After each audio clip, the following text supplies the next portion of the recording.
Genetica Lab Talk, your go-to source for practical life science conversations about molecular workflows, genomics, and real-life insights.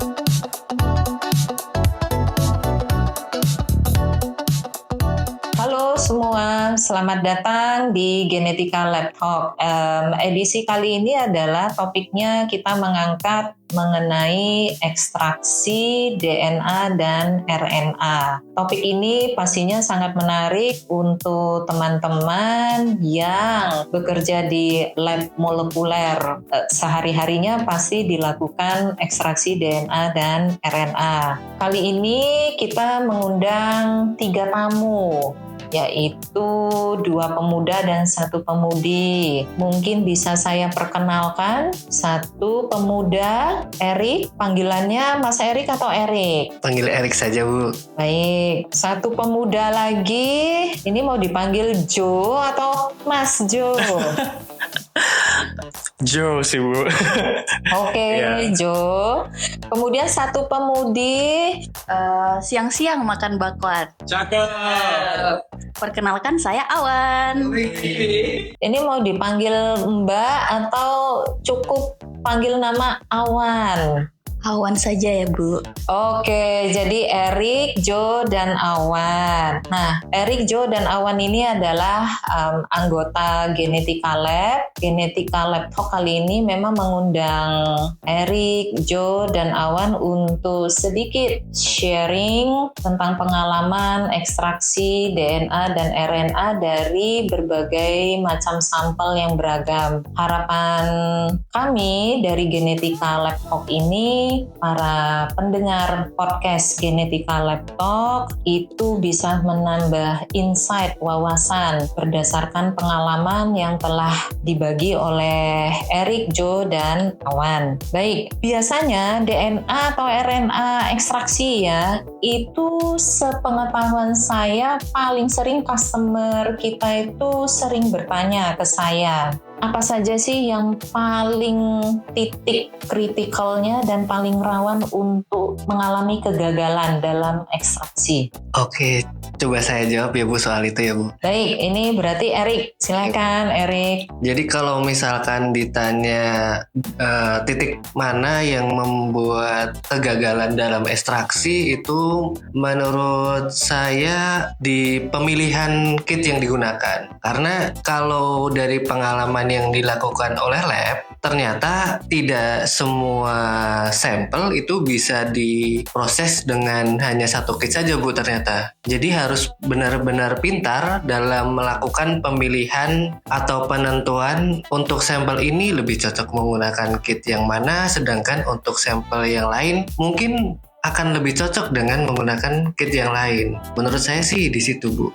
Jadi maksudnya misalnya dalam 1 sampel yang sama, misal ya sampelnya tanah gitu, tanah dan kita mau ekstraksi DNA. Tanahnya itu dengan 1 objek sampel tanah yang sama, kita bisa memilih jenis kit ekstraksi yang berbeda-beda atau lebih baik kita melakukan optimasi untuk berbagai jenis kit ekstraksi. Untuk itu yang saya maksud lebih ke jenis sampel yang berbeda justru, Bu. Jadi contohnya misalkan kita punya sampel tanah, pasti ada kit yang cocok sekali untuk digunakan ekstraksi sampel tanah. Tapi akan sangat berbeda ketika sampel yang kita terima itu ternyata adalah tanaman. Jadi tidak semua kit yang digunakan untuk ekstraksi di tanah ternyata bisa works untuk jenis sampel tanaman.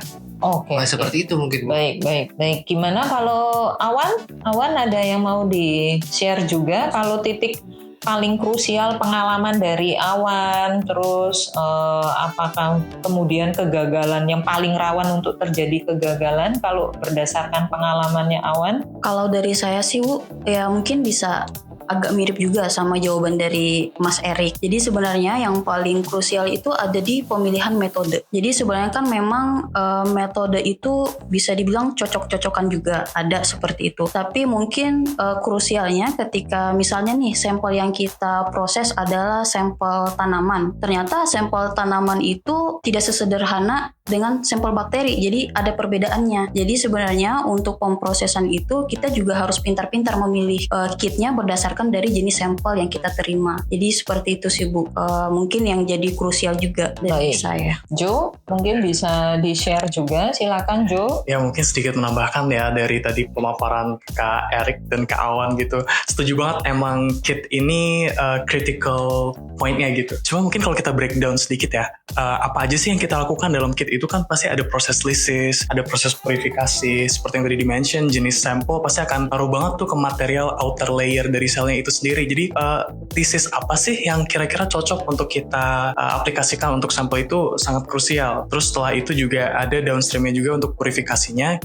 Basis kita pilih kitnya itu kan pasti juga harus berdasarkan itu ya. Kira-kira purifikasi mana sih yang cocok dan target DNA apa sih gitu untuk menentukan kit apa yang bakal kita pakai. Itu sih Bu kalau dari saya. Jadi kalau yang saya tangkap dari Jo tuh, buat Jo critical control point-nya adalah lysis dan purifikasi. Ya, betul. Dua kata itu ya, dua step itu ya. Keyword. Kemudian kalau sampel yang paling sering bikin masalah, kalau pengalaman masing-masing bagaimana? Mungkin kita balik lagi nih ke Erik. Silakan Erik. Wah, cukup menarik ya Bu kalau ngomongin soal permasalahan ini ya. Cuma Selain masalah hidup ya. Iya. kalau dari saya sih sejauh ini cukup banyak sebenarnya untuk sampel-sampel yang saya proses di sini Bu. Tapi saya sangat concern di ekstraksi RNA sebenarnya Bu. Jadi karena mungkin sifat RNA itu sendiri yang dia tidak lebih stabil daripada DNA, itu membuat handling terhadap ekstraksi RNA itu harus benar-benar hati-hati Bu. Karena dia ini fragile seperti hati kita yang fragile. Super fragile. Mungkin gini ya, kalau untuk para pendengar podcast yang mungkin teman-teman yang baru ingin belajar atau memulai ekstraksi DNA, RNA atau baru baca-baca, karena katanya kan RNA itu fragile seperti hati yang lala gitu ya. Betul. Kenapa? Apakah dari segi senyawa DNA, segi senyawa RNA, kenapa sih senyawa DNA tanda kutip disebutkan lebih tangguh dibandingkan dengan senyawa RNA? Mungkin Erik bisa memberi informasi singkat ya. Perbedaannya itu ada di mana? Kenapa RNA itu kan memang lebih rapuh ya, lebih rapuh. Walaupun sebenarnya DNA kita juga harus memperlakukan DNA dengan hati-hati juga ya, karena bisa terjadi degradasi. Tetapi kalau memang dibandingkan dengan RNA jauh lebih rapuh. Mungkin bisa share informasi, dijelaskan sedikit bedanya DNA atau RNA di bagian mana, kenapa RNA itu bisa lebih rapuh dibandingkan DNA? Boleh Bu. Mengenai hal itu mungkin saya akan menyampaikan dua poin. Yang pertama adalah soal struktur Bu. Jadi karena DNA ini double stranded kebanyakan, jadi dia untai ganda, secara struktur mereka membentuk senyawa yang kokoh, solid. Jadi itu kayak tangga ya, iya, double helix ya. Double helix. Jadi bagi para pendengar bisa membayangkan kalau kita punya tangga, ladder gitu. Nah itu kanan kirinya tuh kayak ada saling menopang. Nah ya betul. Nah kalau RNA kebanyakan strukturnya single stranded. Jadi karena dia hanya satu untai, akan sangat mudah dia untuk mengalami degradasi. Itu mungkin poin pertama untuk struktur Bu. Baik. Untuk yang poin kedua, untuk RNA sendiri banyak ditemukan RNase dalam lingkungan, dan juga dalam sel pun mereka mempunyai RNase dalam proses mendegradasi RNA yang tidak diperlukan. Jadi karena secara alami keberadaan RNase yang dapat mendegrade RNA itu sangat melimpah di alam, jadi kontaminasi RNase itu sangat mungkin terjadi juga dibandingkan dengan DNA. Jadi ada dua hal itu Bu. yang membuat kenapa sangat sulit kita untuk menghandle RNA dibandingkan dengan DNA. Jadi kalau di Erik pengalaman ya sampel-sampel yang sering tanda kutip ya bermasalah buat Erik adalah jenis-jenis untuk mengekstraksi RNA karena alasan dari Erik adalah salah di struktur kimianya sendiri RNA itu,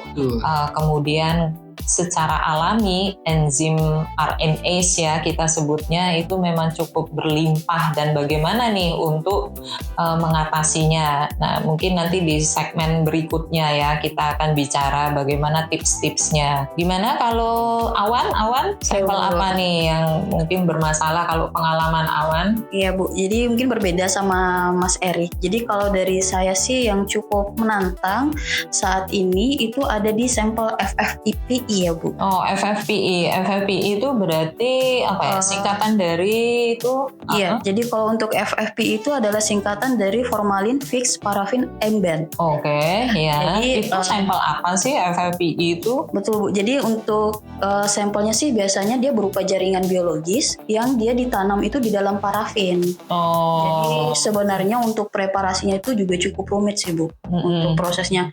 Nah karena preparasinya dia ditanam di dalam parafin, jadi sebenarnya untuk ekstraksi DNA dan RNA-nya pun juga cukup sulit sih sebenarnya Bu, karena mesti menghilangkan parafinnya terlebih dahulu. Baik, ini biasanya sampel-sampel FFP ini memang kebanyakan ada di teman-teman yang mengerjakan histologi ya. Betul, sepertinya Bu. ya. Seperti itu. Jadi mungkin juga untuk sampel-sampel FFPE ini kan tujuannya penyimpanan dalam jangka waktu yang cukup lama ya Bu. Baik, ya Seperti memang itu. untuk tujuannya untuk preservasi jaringan ya. Iya Bu. Apakah FFPE yang dimaksud oleh Awan ini juga berlaku hal yang sama untuk ekstraksi DNA dari FFPE? Betul Bu. Oke, jadi tidak hanya RNA ya. Betul. RNA saja sudah sangat sulit tadi yang dikatakan oleh Erik ya. Betul. Jadi DNA RNA dari jenis sampel FFPE ya. Betul Bu. Jadi untuk kedua-duanya sih Bu. Untuk DNA dan RNA.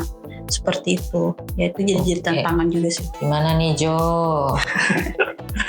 Oke, mungkin kalau pengalaman dari saya sendiri, banyak sekali menemukan sampel-sampel yang sebenarnya mungkin dalam tanda kutip ya disepelekan gitu. Mungkin ini harusnya sampelnya mudah ya, straightforward, tapi kenapa ketika kita proses di downstreamnya itu, let's say kita pakai downstream PCR, itu nggak bisa teramplifikasi gitu band targetnya gitu. Mungkin saya kasih contoh sedikit Bu, sampel yang beberapa kali kita temukan, let's say tanah organik atau produk-produk fermentasi gitu ya Bu ya. Bentar, tanah organik yang kayak apa ya? Saya baru dengar ada namanya jenis tanah organik ya. Iya. Bukannya tanah tuh semuanya organik ya? Oh enggak Bu, jadi tanah organik itu setahu saya adalah tanah yang punya organic matters yang tinggi gitu. Jadi misalnya tanah gambut atau tanah humus ya. Oke, kalau tanah kapur? Itu dibilangnya tanah mineral atau komposisinya dia majority-nya itu anorganic content gitu. Oke. Iya.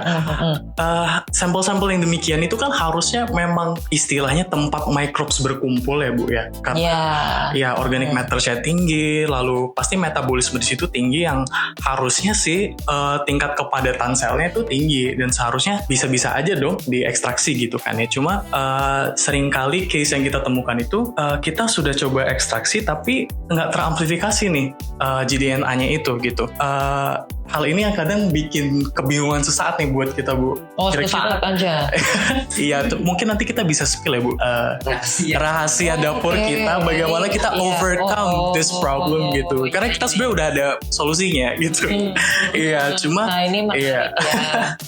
Jadi sampel yang semacam tanah yang contoh lah ya, tanah humus ya, itu kelihatannya secara teoritikal atau praktikal kelihatannya harusnya mikrobnya banyak atau mikroorganismenya banyak, tetapi pada saat diekstraksi kemudian dicoba PCR kenapa tidak muncul target bandnya. Kemudian tadi juga sempat saya dengar itu produk fermentasi, ini contohnya apa nih produk fermentasi? Contohnya mungkin ini saya ambil sedikit contoh di bidang pertanian lagi ya, mungkin kalau teman-teman itu familiar dengan POC atau pupuk organik cair. Oh ya, itu mungkin bahan dasarnya dari apa ya, limbah-limbah organik terus dicampur dicampur dengan gula ya, bahan gula. Ya, mungkin contohnya kayak sayur yang sudah maksudnya yang nggak terpakai gitu, kemudian mau dijadikan pupuk Ya gitu. betul, Ya. itu kan melalui proses fermentasi yang pastinya dibantu oleh mikroorganisme ya, bakteri, yeast, kapang gitu, pasti ada harusnya. Cuma itu kadang kita juga challenging juga sih Bu untuk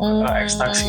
Ternyata dipikirnya kita itu akan banyak melimpah Ya, mikroorganisme, tetapi setelah diekstraksi DNA yang menargetkan contoh bakteri ya atau fungi itu malah tidak muncul ya. betul. Walaupun akhirnya muncul Iya, tadi iya. akhirnya ya. Iya, Nah iya. nanti katanya mau di spill nih sama Joe, Eric sama Awan. Iya. Tadi kalian bertiga itu kan menginformasikan, menceritakan masing-masing pengalaman, itu berarti kan pengalaman nyata ya, sampel-sampel yang kalian terima. Berarti saya lanjut nih, karena tadi Joe mungkin sekalian aja lah ya, Joe katanya janji mau spill.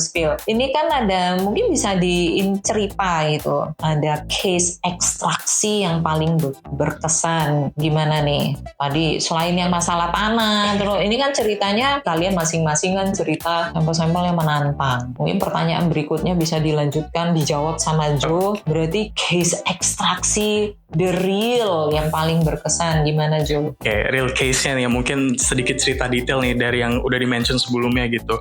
Let's say ini ya, sampel dari produk fermentasi pupuk tadi ya Bu ya.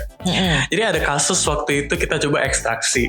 Setelah ekstraksi dengan kita coba ukur dengan nanodrop gitu. Rasanya sih dari indikator tersebut DNA-nya ada gitu. Kita juga sudah sempat QC pakai L4, divisualisasikan, ada gitu. Kita bisa, muncul, ya target muncul, bukan genomnya.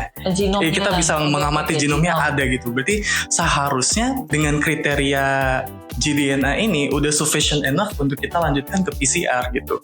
Tapi setelah kita coba lanjutkan downstream PCR, nggak dapat target bandnya gitu. Jadi tadi ceritanya kan sudah ekstraksi DNA, Ya. kemudian ekstraksi DNA itu kalian lakukan QC. Ya. QC-nya itu menggunakan apa saja? Biasanya kita lakukan pakai nanodrop sih Bu. Pakai Ya. nanodrop. Oke. Cuma karena ada case spesial ini yang Iya. sekiranya kok pakai nanodrop ada, tapi kenapa nggak bisa teramplifikasi? Kita coba cek lagi nih, Iya. kita cek lebih dalam lagi. Ternyata sebenarnya di visualisasi itu ada juga gitu. Visualisasi di Elektroforesis. di Ya. elektroforesis. Baik. Dari situ kita coba explore lagi, kita coba studi literatur, dan mungkin salah satu faktor yang bisa mengakibatkan target bandnya itu tidak teramplifikasi adalah inhibitor Bu. Oh, Ya, inhibitor dari sampel. Ya betul. Dari sampel awal. Ya. Baik. Jadi karena mungkin tadi sempat di-mention produk fermentasi itu kan apa ya? Organisme yang berperan banyak, bahan utamanya juga mungkin juga kompleks, bahan organik kompleks, sehingga end produknya itu mungkin juga bermacam-macam tuh, ada asam organik, metabolit yang berbagai macam itu ya, dan ketika mungkin ekstraksinya itu kurang maksimal, masih bisa menyisakan inhibitor atau pengotor-pengotor yang bisa berpengaruh nih Bu ke downstream, salah satunya di PCR tadi. Lalu dari situ kita nih dari tim lab ada sedikit senjata pamungkas lah ibaratnya untuk sampel-sampel demikian yang seharusnya ada targetnya itu microbiome, tapi agak sulit nih untuk teramplifikasi. Kita biasa tembak dengan menggunakan kit Zymobiomix DNA Mini Prep Kit. Mungkin kalau teman-teman pendengar Genetika Lab Talk mau kepoin, itu nomor katalognya di D4300. Oh, oke. Iya. Jadi mungkin nah ini karena saya orang sales sekalian ya, ini saya bilang katalognya ya, mungkin dicatat para pendengar. Katalognya adalah D itu Delta 4300. Zymobiomix. Ini dari brand Zymo Research. Oke, jadi biasanya memang kalian kalau ekstraksi yang dikategorikan sampel-sampel inhibitor tinggi ya, sepertinya kit ini cocok untuk jenis sampel yang demikian ya. Mungkin sedikit penjelasan ya, kenapa sih kita suka sekali gitu dalam tanda kutip pakai kit ini karena spesialnya di kit ini tuh ada satu komponen atau treatment tambahan setelah kita elusi berupa PCR inhibitor removal.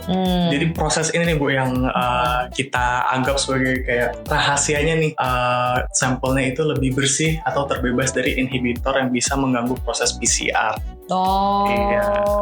Jadi ceritanya sederhananya workflow-nya itu kan kita ekstraksi ya. Kita ekstraksi pakai Zymo Biomix ini, mengikuti protokol. Kemudian memang sebelum lanjut ke tahap PCR ada satu tahapan dari bagian dari kit ini, yaitu PCR inhibitor removal. Betul. Itu ya. Nah, PCR inhibitor removal ini sangat membantu untuk sisa-sisa pengotor ya. Iya, betul. Jadi tidak menutupi si DNA-nya pada saat PCR ya. Betul. Lebih kurang imajinasinya demikian. Iya, ya. Jadi lebih bersih gitu, lebih murni, lebih pure gitu DNA-nya. Baik. Ya, rasanya cukup panjang nih sama Joe nih.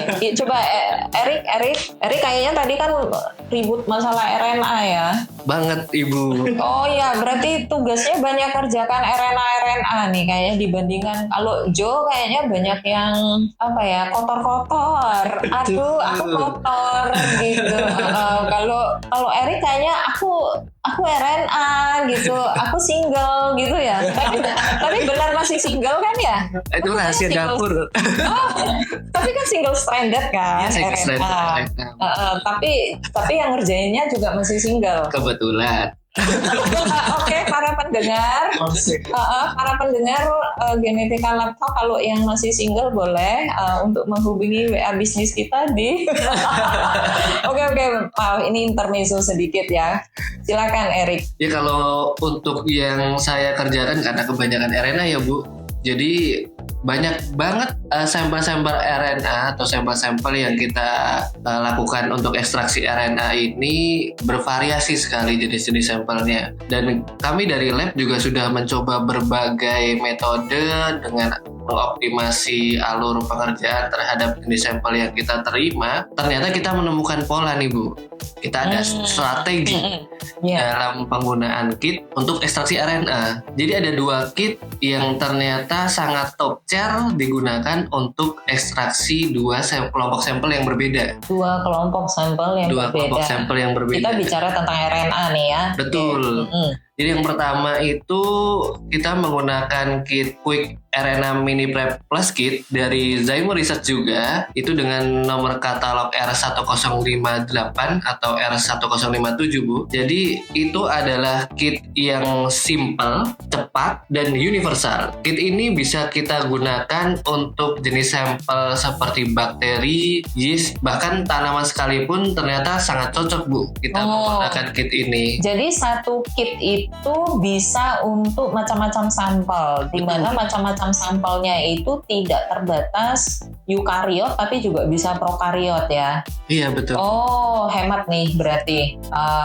Berarti lumayan nih untuk menghemat budget penelitian ya, beli satu kit ini bisa untuk rame-rame ya pakai di lab ya, jenis sampel ya. Baik, mungkin para pendengar juga bertanya-tanya, tadi kan disebutkan kan nomor katalognya kan R1058 atau R1057. Ini sebenarnya kit yang sama, hanya perbedaannya di jumlah kemasan. Kalau R1057 ini untuk size 50 reaksi ya. Kalau R1058 itu untuk di 200 reaksi ya. Kalau tidak salah ya, 200 prep ya. Iya, 250 atau 200 saya juga agak lupa. Baik. Jadi kalau untuk Quick RNA Mini Prep Plus Kit dengan nomor katalog yang tadi saya informasikan, itu ternyata bisa untuk berbagai jenis sampel, tidak terbatas dengan prokariot ataupun eukariot, bisa semua ya. Betul Ibu. Baik. Nah, tapi setelah kita coba menggunakan sampel kelompok yang lain, yaitu sampel animal tissue seperti serangga, ikan, bahkan sampai mamalia, ternyata kit yang lebih cocok digunakan itu bukan kit Quick RNA Mini Prep Plus, tapi ada kit dari Zymo Research juga yang bisa kita pakai dan lebih cocok mungkin untuk ekstraksi jenis sampel animal tissue, yaitu adalah kit Direxol RNA Mini Prep Plus Kit atau dengan nomor katalog R2073 dan R2071. Nah, di dalam kit ini dia memiliki komponen yaitu 3 reagent, Bu. Oh, nama buffernya itu 3 reagent, itu nama dagang lah ya, merek dagangnya dari bagian dari Zymo Research ya di dalam kit ini ya. Iya. Oh, jadi sebenarnya tadi Quick RNA Mini Prep Plus itu bisa untuk eukariot, tetapi eukariotnya lebih cocok untuk tanaman ya. Betul, Bu. Kalau eukariotnya ke animal atau ke hewan itu kurang cocok ya. Jadi harus pakai jenis kit yang berbeda ya, tetapi dari Zymo juga ya. Betul. Dan ini kalau saya cek ternyata katalog R2073 atau R2071 ini deskripsi produknya adalah Direxol RNA Mini Prep Plus. Oh, oke. Jadi perbedaannya satu Quick RNA, yang satu Direxol RNA. Quick RNA itu berarti dia column base. Betul, Bu. Keduanya column base. Oh, kedua-duanya column base. Tetapi mungkin di buffernya ya. Betul. Buffernya yang berbeda ya. Jadi untuk Direxol ini mereka memiliki lysis buffer tambahan, Bu. Tadi saya ingat juga, Joe kan tadi di awal juga kata kuncinya ada masalah di lysis sama di lisis sama di purifikasi ya. Jadi ini memang sudah masuk ke tipsnya ya, tips atau trik untuk ekstraksi RNA itu memang ada di lisisnya ya ternyata. Betul, ya. Iya. Walaupun RNA itu rapuh. Walaupun RNA rapuh, tapi ternyata reagent ini bisa memeluk RNA dengan baik, Ibu. Oh, oke. Ini memang menarik juga ya. RNA itu rapuh, tetapi untuk menarik RNA itu ada satu kayak lemnya ya. Lemnya itu berupa buffer yang disebut 3 reagent ya. Betul, Bu. Oh. Sangat keren ternyata. Oh, ternyata 3 reagentnya bisa untuk apa ya? Untuk mengumpulkan kepingan-kepingan RNA gitu. Yang sudah rapuh itu ya. Oh, baik ya. Ya, ini mungkin maksudnya supaya teman-teman pendengar ya yang baru mau mencoba atau lagi belajar tentang ekstraksi RNA, kita mencoba mencari suatu kalimat supaya imajinasinya nyampe gitu ya ke para pendengar ya. Sebenarnya RNA itu kenapa rapuh? Tadi dibilang strukturnya karena memang single stranded, nggak kayak DNA, tetapi single stranded ini ternyata bisa kalau misalnya kita tahu tipsnya. Salah satunya rahasianya memang ada di buffernya ya. Betul, Bu. Baik ya. Nah, Awan yang dari tadi ini kayaknya nungguin karena tadi Erik sama Joe cukup panjang lah ya untuk sharing. Gimana kalau Awan tadi kan ini ya bilangnya FFPE ya. Nah, betul, Bu. Jadi ya sama sih, yang untuk berkesan sampelnya pada saat saya melakukan ekstraksi DNA dan RNA itu ada di sampel FFPE, Bu, ternyata. Jadi PR-nya kan memang menghilangkan parafinnya itu. Nah, sebenarnya untuk metode ekstraksi sampel FFPE ini itu sudah banyak sih sebenarnya, Bu. Dan yang paling common atau universal itu digunakan oleh orang-orang adalah metode silen. Silen. Dan silen itu kenapa ya banyak orang menghindari ya? Nah, sebenarnya untuk metode silen ini kan dia lebih ke metode konvensional ya, Bu. Tapi sebenarnya dia gold standar untuk ekstraksi sampel FFPE. Oh, ternyata dia gold standard. Betul, Bu. Jadi mungkin dia adalah metode awal mungkin ya, Bu. Nah, kemudian pengerjaannya itu sebenarnya sangat panjang karena mulai dari penyiapan reagent silen. Jadi silen itu harus selalu baru ketika kita setiap kali ingin melakukan ekstraksi DNA ataupun RNA dari sampel FFPE. Silen itu semacam pelarut organik? Betul, Bu. Pelarut organik tapi cukup berbahaya juga sih sebenarnya. Jadi terpapar cukup sering, itu juga bisa berpengaruh terhadap kesehatan sih. Oh, jadi memang orang-orang yang memang terbiasa untuk melakukan ekstraksi DNA dan atau RNA dari sampel FFPE, silane itu memang silen lah ya. Silen itu memang sangat dihindari ya, dikarenakan ada hazard masalah, problem hazard, isu hazard itu ya. Iya Bu, betul. Jadi mungkin selain itu juga tahapan pembuatan reagen yang harus setiap kali ekstraksi kita buat ya, ada juga tahapan selanjutnya yaitu washing. Jadi pencuciannya Bu. Jadi untuk silen pun itu jadi PR juga untuk dihilangin. Jadi ada pencucian bertahap menggunakan etanol. Jadi mungkin bisa 2, 3 atau bahkan lebih untuk memastikan silennya benar-benar berarti another organic solvent ya. Dari silen pindah ke etanol supaya etanol itu bisa mencuci tanda kutip si silennya gitu ya. Tapi masih ada residu etanol atau nguap etanolnya? Ya mungkin masih ada sih Bu. Masih ada ya? Iya. Jadi itu sih yang jadi PR. Nah ternyata pengalaman di lab kami ada Bu kit yang biasa kami gunakan untuk ekstraksi DNA atau RNA dari sampel FFPE. Nah kitnya itu dari Zimo Research. Itu mungkin nama produknya sih Quick DNA FFPE Mini Prep. Untuk nomor katalognya sendiri dari D3067. Oke. Itu khusus untuk DNA. Nah sedangkan untuk RNA-nya bisa menggunakan produk dari Quick RNA FFPE Mini Prep untuk nomor katalognya R1008. Nah ternyata untuk penggunaan kit ini pengerjaannya itu cukup simpel sih Bu, dan tidak memakan banyak waktu. Jadi itu sih menariknya dengan menggunakan kit ini. Jadi kita tidak perlu ribet untuk menyiapkan reagen dan nggak ada tahapan washing yang begitu panjang sebenarnya Bu. Instruksinya juga cukup jelas dan pengerjaannya sangat nyaman sih Bu. Cepat pulang lah ya. Jadi para teknisi dan laboran, saya berharap para pendengar Genetika Lab itu pada para laboran dan para teknisi dan para mahasiswa yang tadi katanya masih single yang sudah ada janji-janji, mungkin kalau mulai start pengerjaan jam berapa ya? Kalian kalau masuk lab jam berapa? Jam 8 pagi? Iya, jam 8 Bu. Ya harusnya sih masuk lab sebelum jam 8 ya. Jam 8-nya mulai goyang-goyang ini ya, goyang-goyang. Saya itu ternyata cukup 1 hari selesai gitu. 1 hari itu masuk. Bahkan nggak full sih, sebenarnya cepat sih Bu. Oh, jadi pengerjaannya memang cepat ya. Mungkin selain pulangnya bisa jadi on time. Iya. Ya, kualitas DNA sama RNA-nya pun juga. Bonusnya banyak ya. Bonusnya banyak ya. Memang targetnya kan DNA RNA-nya bagus. Bonusnya adalah cepat pulang ya. Betul, itu bonusnya. Oke. Karena kan juga FFPE, sampel FFPE ini kan berharga ya Bu ya. Ya, betul. Berlian ya bagi kaum perempuan ini. Oh iya, aduh, berlian.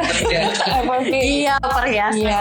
Iya. Ya sangat berharga lah, disimpan sampai puluhan tahun mungkin bisa jadi ya. Iya. Jadi sangat hati-hati juga untuk pengerjaannya, seperti itu sih Bu. Ya, jadi para pendengar Genetika Lab Talk, mungkin bisa dibantu juga sharing ke teman-teman yang terutama orang-orang histologi ya, kalau tahu perasaannya, maksudnya awan adalah ini kayak berlian nih disimpan gitu ya sampai puluhan tahun, karena ini biasanya kan orang-orang histologi itu kan ngambil dari jaringan misalnya cancer. Iya betul Bu. Yang terkadang mungkin sampel jaringan itu disimpan, ya mohon maaf ya, dan mungkin sampel human, sampel manusia, bahkan mungkin manusia yang terkena cancer, yang terkena kanker itu sudah meninggal dunia ya, tetapi jaringannya itu masih bisa terawetkan dan jaringannya memang disimpan bisa untuk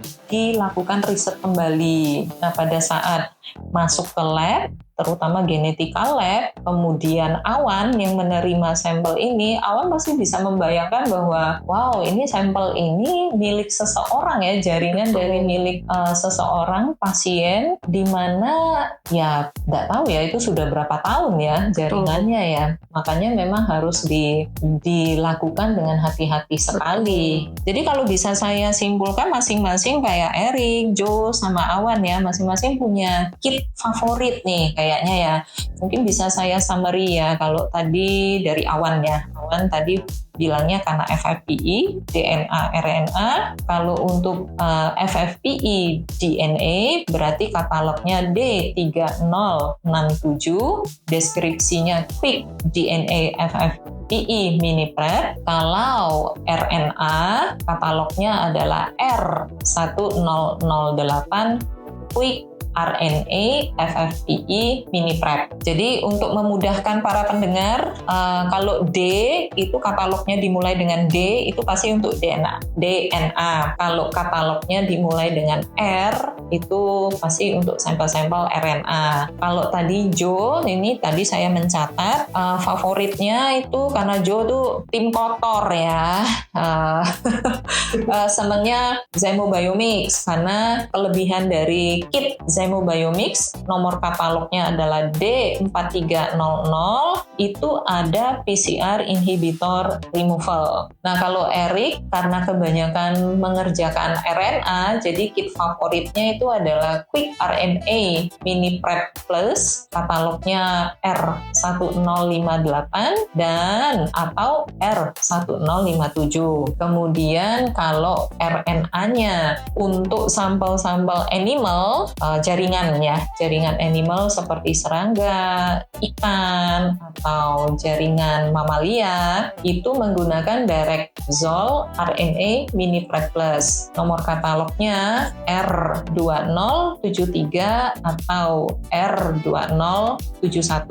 Baik, ini jadi masing-masing punya favorit sendiri dan tadi juga sudah saya informasikan kalau ada para pendengar yang ingin menanyakan lebih lanjut masing-masing kit ini, itu bisa menghubungi Genetika Science. Kemudian kalau misalnya ekstraksi gagal ya, atau hasilnya kurang memuaskan ya untuk kalian masing-masing ya, hal pertama yang kalian lakukan apa? Silakan, siapa dulu yang mau? Coba saya dulu ya Bu. Oke, silakan Erik. Ya jadi untuk saya balik lagi karena saya lebih sering melakukan ekstraksi RNA, jadi case-nya mungkin lebih condong ke RNA. Baik ya. Jadi untuk jenis-jenis sampel RNA yang kami terima Bu, meskipun kami sudah pernah menggunakan kit-kit yang tadi sudah disebutkan untuk ekstraksi RNA, tapi ada saja beberapa sampel yang setelah dicobakan diekstraksi menggunakan kit tersebut, ternyata hasil RNA kualitasnya juga tidak begitu baik ternyata. Oh, untuk sampel-sampel tertentu lah ya. Betul, iya. Jadi yang tadi kit favoritnya Erik pun belum bisa ya. Iya betul, dan setelah kami telusur kembali ternyata memang proses preparasi sampel ini sangat penting dalam menjaga RNA dalam sampel Bu. Mungkin lebih tepatnya sampling ya, proses samplingnya ya, kan preparasi. Kalau preparasi kan di lab ya, iya, di lab kalian, maksudnya di lab Genetika Science ya. Jadi ini lebih ke peneliti yang melakukan kegiatan sampling. Ya, mengambil sampel ya, sampel dari lapangan. Kemudian ya gimana ini? Apalagi yang saya tahu juga kan beberapa sampel itu berada dari lokasi yang sangat jauh dari area Jabodetabek Bu. Jadi hutan lah misalnya. Proses shipping, proses dari pesawat sampai ke sini kan membutuhkan waktu yang lama. Jadi sangat memungkinkan sekali kondisi sampel ini sudah tidak begitu ideal. Nah, setelah saya kulik-kulik lagi juga Bu untuk produk dari Zymo Research lagi itu. Oh, ini kayaknya favorit sekali ya. Kayaknya Zymo Research jadi minded ya, jadi Zymo minded atau Zymo lover kayaknya. Ini kayaknya kalian bertiga adalah Zymo lovers kayaknya ya. Oke. Oh, jadi ini ada produk lagi dari Zymo Research ya. Ada produk lagi Bu untuk menyimpan sampel agar bisa tetap baik meskipun harus dikirim dikirim dengan jarak tempuh yang jauh dan juga waktu tempuh yang cukup lama, itu ternyata bisa disimpan dalam DNA RNA Shield buffer. Oh, jadi dia juga buffer ya? Betul. Buffer ya. Jadi buffer untuk melakukan penyimpanan sampel. Untuk nama produknya sama, jadi DNA RNA Shield seperti deskripsinya untuk menjaga DNA maupun RNA. Untuk nomor katalog produk ini ada di R1100 Bu, dan memang ketika sampel itu sudah terendam dalam DNA RNA Shield, itu udah kayak pelayanan hotel bintang 5 deh Bu. Jadi dia sudah di-serve, di-prepare, diberikan kenyamanan yang sangat penuh supaya RNA-nya itu tetap bagus gitu. Gini ya, RNA itu kan katanya tadi di awal kan sama Erik diinformasikan rapuh ya, rapuh. Jadi untuk menjaga RNA itu biasanya harus kondisinya beku ya. Betul. Beku supaya RNA ini tuh tidak rapuh, tidak pecah, tidak apapun itu istilahnya ya. Jadi kalau pakai DNA RNA Shield ini, buffer ini, itu mesti pakai suhu dingin lagi nggak? Nah itu dia uniknya Bu di sini. Jadi bahkan DNA RNA Shield ini mengklaim bahwa dia bisa menyimpan RNA bahkan tanpa harus dalam kondisi beku ternyata Bu. Oh, jadi kalau misalnya hatinya sedang beku disiram pakai DNA RNA Shield aja. Betul. Jadi tetap masih kokoh. Oke, baik. Ya. Jadi mungkin saya memberi gambaran ke para pendengar ya. Mungkin ada pendengar yang belum pernah mendengar ya tentang buffer. Ini kan boleh dibilang preservasi ya, untuk mengawetkan ya. Betul. Semacam untuk mengawetkan ya. Ada satu sampelnya misalnya kita ambil jaringan ikan misalnya ya, jaringan ikan kita ambil ke sungai, ikannya ikan endemik di sungai tertentu karena ikannya cuma hidup di sana. Biasanya karena untuk pengerjaan RNA harus pakai dry ice, kan nggak mungkin ya kita bawa dry ice ya, berapa kilo harus bawa ke sungai gitu. Jadi ini memang cukup pakai buffer preservasi ya. Buffer preservasinya juga tidak sampai literan sih ya. Betul. Jadi hanya karena kan sebenarnya DNA RNA kan hanya membutuhkan sampel yang mungkin gram isi, terus kita ambil, kemudian kita masukkan ke dalam cup 1,5 mili. Bisa 1,5 mili, kemudian harus terendam ya. Harus terendam keseluruhan. Baik, terendam keseluruhan, kemudian bisa dibawa kembali gitu ke lab itu dengan suhu ruang. Betul. Oh, oke. Jadi memang bintang 5 untuk RNA-nya ya. Betul. Bintang 5 untuk RNA-nya ya. Simple, minimalis, kemudian tidak banyak permintaan gitu ya. Tetapi RNA-nya minta DNA RNA Shield ya. Iya. Oke, baik ya. Ada lagi Erik yang mungkin untuk bisa di-share? Mungkin kayaknya selanjutnya Jo mau bercerita ini Bu. Jo, gimana Jo? Oke. Kalau mungkin saya masih dengan kasus sebelumnya Bu ya. Oke. Dengan kotor-kotor. Iya, masih yang kotor-kotor. Karena rasanya mungkin teman-teman pendengar laptop ini juga suka yang kotor-kotor juga mungkin. Untuk yang merasa terpanggil mungkin akan suka nih dengan fun fact yang akan saya kasih nih di sini. Oh, oke. Kotor-kotor ini apa nih? Oke. Jadi kalau untuk troubleshooting sih Bu, untuk sampel-sampel seperti tadi produk fermentasi atau tanah dan sebagainya, yang pertama biasa kita lakukan pasti cek lagi tipe sampelnya sih Bu. Karena again, produk fermentasi pasti bahan bakunya pasti macam-macam, beda-beda. Lalu setelah fermentasi bahan tersebut jadi apa pasti juga akan bermacam-macam. Jadi kita perlu cari tahu lebih nih kira-kira apa bahan-bahannya dan kemungkinan inhibitor yang bisa terikut sampai elusi itu apa. Dari situ biasanya kita bisa menentukan beberapa treatment tambahan yang bisa kita lakukan gitu, seperti yang tadi sempat saya mention juga ada PCR inhibitor removal step itu. Tapi untuk teman-teman yang sekiranya nih udah selesai ekstraksi nih, tapi belum pakai Zymo Biomix, tenang aja, karena ada juga dari Zymo Research menyediakan kit yang terpisah, Bu. Oh, gitu. Jadi hanya menjual inhibitornya saja, inhibitor removalnya. Iya, namanya One Step PCR Inhibitor Removal Kit gitu. Oh, iya. Oke. Ini kayaknya memang Zymo lover dan karena dari bukan tim ya, karena dari hal-hal yang kotor gitu ya. Ini kayak pembersihnya ya ini PCR inhibitor removal kita ya. butuh treatment tambahan berupa kit ini gitu. Jadi sekiranya misal teman-teman udah terlanjur nih ekstraksi, jangan apa-apain dulu sampelnya, keep dulu, tenangin dulu. Kita masih ada hal yang bisa diupayakan gitu. Kita bisa treatment tambahan pakai kit yang terpisah ini, Bu, gitu. Dan niscaya pasti akan berhasil. Niscaya akan berhasil.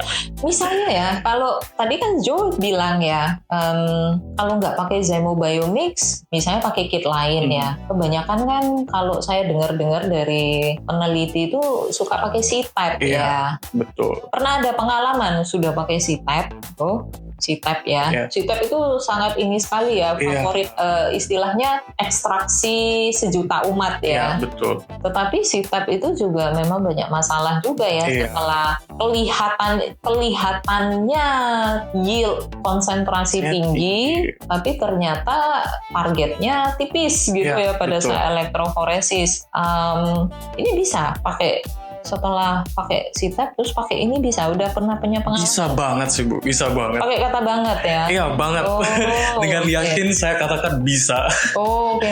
Testimoninya demikian. Karena memang downside ya dari C-type method, mungkin walaupun yield yang didapat banyak, mungkin banyak juga nih inhibitor yang ngikut gitu, Bu. Jadi sangat pas banget nih kalau misal teman-teman sekiranya udah keburu ekstraksi pakai C-type, lalu lanjut nih pakai One Step PCR Inhibitor Removal Kit. Oke. Jadi jangan khawatir buat para pendengar. Joe sudah memastikan bahwa it's okay, you are not using Zymo Biomix. Although Joe menyarankan pakai juga Zymo Biomix, tetapi jangan lupa PCR inhibitor removalnya ya. Dan kenapa sih, Bu, saya suka banget sama kit ini karena dia cepat sekali loh. Oke, jadi sama nih kayak tadi Awan bilang ya, bonusnya. Bonusnya cepat sekali. You guys can do it less than 15 minutes, even less than 10 minutes. Hah? Kurang dari 10 menit? Iya, kurang dari 10 menit DNA sudah bersih. Ini kayak ceritanya ini ya, vakum sekaligus ngepel ya? Betul, powerful sekali. Kurang dari 10 menit. Mungkin para pendengar yang ingin tahu lebih lanjut ya, sebenarnya kayak apa sih protokol? Karena katanya kurang dari 10 menit ya. Itu protokolnya bisa ditanyakan melalui WA bisnisnya Genetika Science ya. WA bisnis Genetika Science di 087870008754. Saya ulangi lagi ya, WA bisnis Genetika Science ada di 08787000. Jadi 7.000-nya 0nya 3 kali, terakhir 4 nomor terakhir adalah 8754. Karena ini kalau kurang dari 10 menit, wah ini kayaknya yang single nggak perlu nginep sampai malam ya, jadi nonton bersama, nobar sama ini masih bisa lanjut ya. Malam malam minggu aman guys, tenang guys. Joe Gen Z kan? Gen Z. Iya, weekend saya aman, Bu, karena kit ini. Weekend aman karena kit ini. Oke, menarik. Awan gimana, Awan? Ini masih FFPI nih pasti. Saya berbicara di samping Gen Z berarti nih ya, Bu. Tapi Awan sendiri bukan Gen Z. Kan, Bu, kebetulan. Ini ketahuan ini berarti ya para pendengar ya.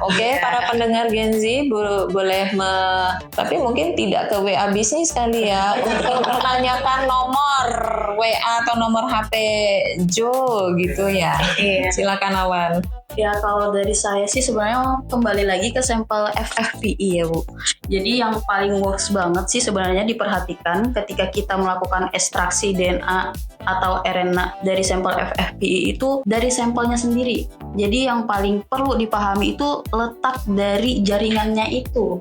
Jadi posisinya sebenarnya. Jaringan. Iya, jadi jangan sampai kita salah mengambil. Jadi sebenarnya kita harus pahami letak sampelnya itu, terus mungkin bisa dibantu memotong bagian parafinnya sedikit gitu. Nah, biar untuk timing buat mendegrade parafinnya itu tidak cukup lama. Sebenarnya kan gini ya Awan ya, kalau saya tuh memberi panduan ke customer yang kirim sampel FFPE ke Genetika Lab itu kan saya mintanya sudah yang saya pribadi loh ya, sudah slice ya. Betul. Ini jadi maksudnya slice itu kan biasanya kalian sendiri yang minta ke saya untuk menginformasikan ke customer itu 20, ketebalannya 20 mikro ya. Iya Bu, karena itu juga membantu sebenarnya Bu. Biar dia nggak terlalu tebal, jadi untuk waktu inkubasinya juga nggak panjang. Jadi kembali lagi. Oke. Pulang cepet nih. Ya. Iya. Tapi sebenarnya kalau dari saya sih untuk kit yang digunakan itu sudah paling top tier sih sebenarnya Bu. Jadi sudah pernah pakai kit lain? Coba kit lain. Baru pakai itu dan itu sudah berkesan banget sih Bu. Oh iya. Di hati saya sebenarnya. Oh iya, jadi first impression. Betul, ya. Jadinya first impression saya sih sebenarnya. Impresi pertama dan kayaknya jatuh cinta pandangan pertama. Betul ya. Bu. Ya mungkin lebih tepatnya saya jatuh cinta di Deparafin Solution-nya sih Bu. Oh, Deparafin Solution. Iya, dari Zimo Research itu. Jadi saya nggak perlu buat lagi reagentnya. Ya. Yang tadi yang silen itu. Betul Bu. Jadi kan memang awalnya silen ya Bu. Iya. Nah sekarang karena ada kit dari Zimo itu ya beralih lah langsung.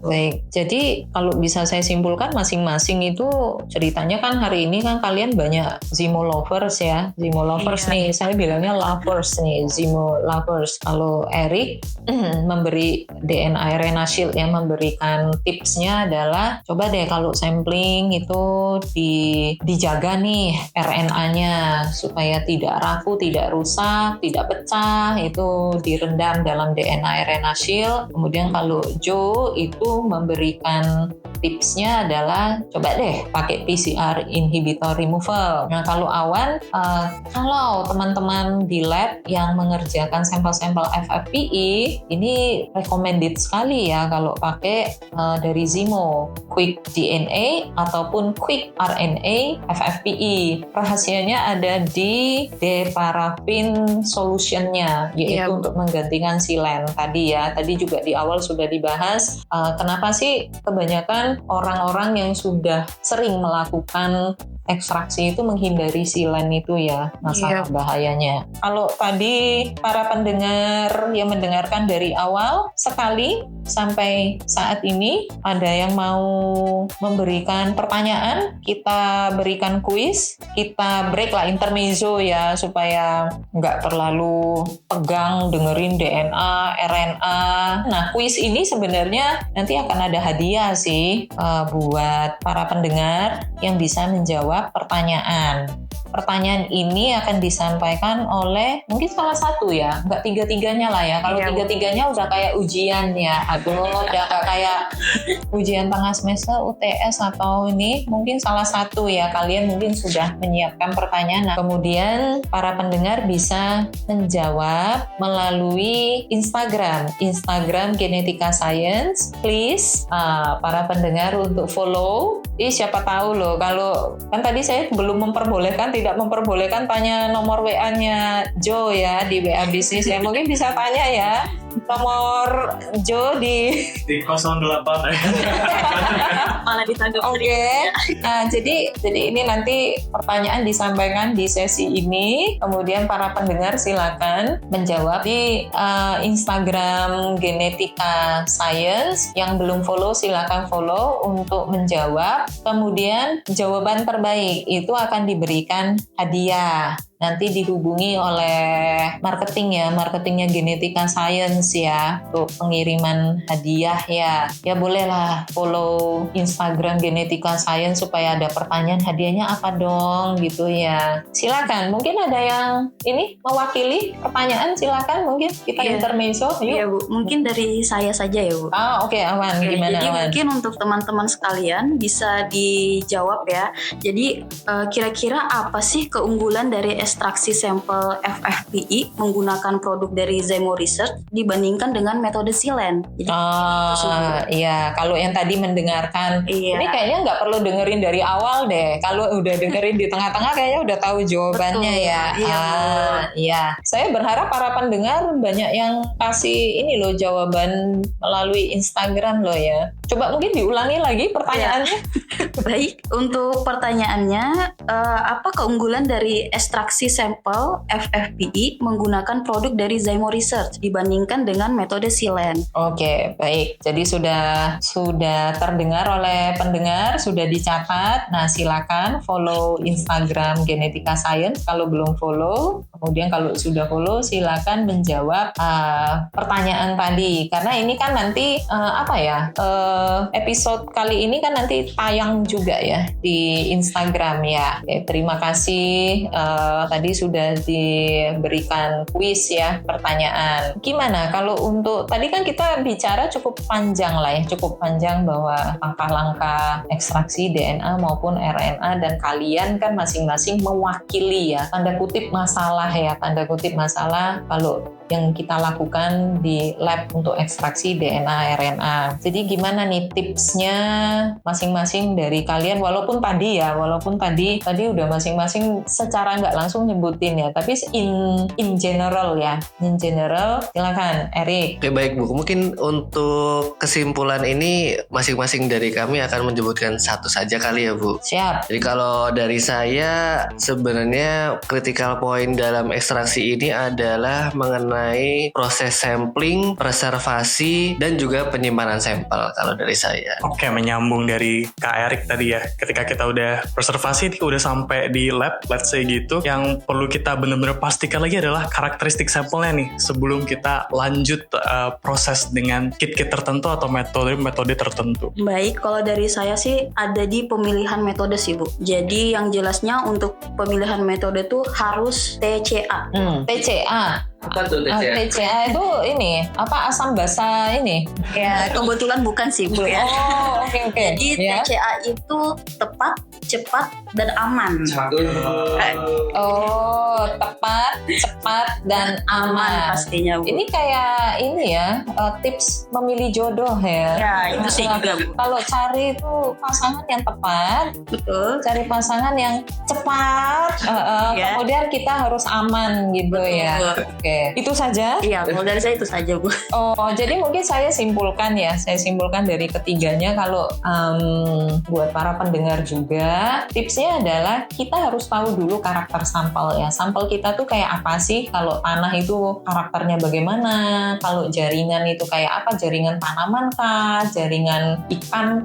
Bukan ikan ya, jaringan hewan. Karena kalau di tanaman itu kan memang metabolit sekundernya ya. Tapi kalau menurut saya sebenarnya jangan pernah takut untuk mengulangi ekstraksi ya. Kayaknya gitu ya. Masalahnya memang mungkin teman-teman atau adik-adik lah ya yang baru mau belajar itu atau bahkan saya kapan pulang, nggak selesai. Nah mungkin para pendengar Genetika Lab Talk tadi kan sudah diinformasikan ya bahwa masing-masing kit itu punya kelebihan, dan kalau saya perhatikan itu prosesnya cepat ya. Bahkan tadi katanya less than 10 minutes. Oh, kenalan aja harus lebih dari 10 menit loh kalau kenalan sama seseorang gitu, teman baru gitu ya. Atau mungkin saya yang salah Jo gitu. Nah jadi jangan takut juga untuk melakukan repeat extraction. Kemudian bagaimana kita kenalin dulu sampelnya kayak apa. Kemudian sampel itu bagaimana cara handlingnya, cara nyimpennya, cara ngebawa sampai ke lab supaya tetap bisa nanti diekstraksi. Kalau di sini sih pikir ya harus coba terus ya optimasi ekstraksi ya. Makanya tadi Awan juga bilang pilihan metode. Kalau memilih metode itu kan harus coba-coba juga kan ya. Dan tips singkatnya adalah TCA tadi ya, untuk tepat, cepat, dan aman. Jadi kita optimasi ininya apa?